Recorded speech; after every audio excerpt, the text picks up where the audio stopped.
Kita lihat kendaraan rantis dari Korps Brimob Polri bersenjata lengkap.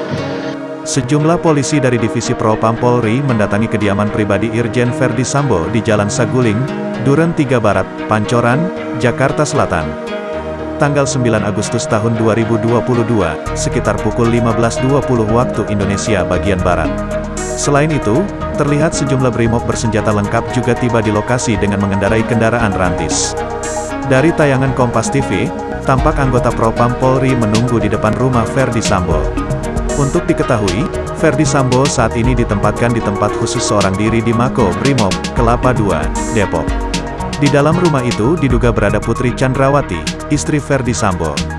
Belum ada penjelasan resmi dari polisi soal kedatangan anggota Propam dan Brimob itu.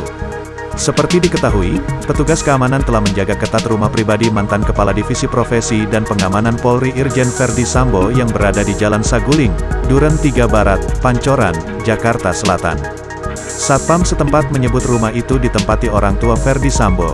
Namun, awak media tak diperkenankan untuk mendekat ke kediaman pribadi Verdi Sambo. Ya, kita lihat Tribuners saat ini terlihat ada beberapa anggota dari Propam Divisi Mabes Polri. Maksud saya ada beberapa anggota begitu yang mendatangi rumah Irjen Pol Verdi Sambo.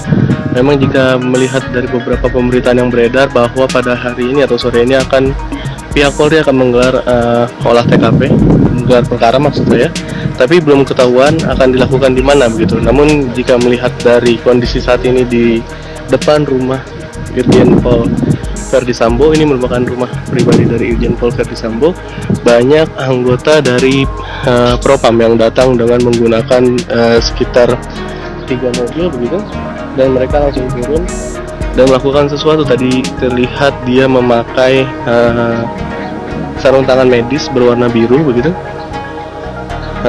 dan juga meminta untuk awak media untuk setidaknya menunggu. Jangan lupa subscribe, share, komen, dan like ya.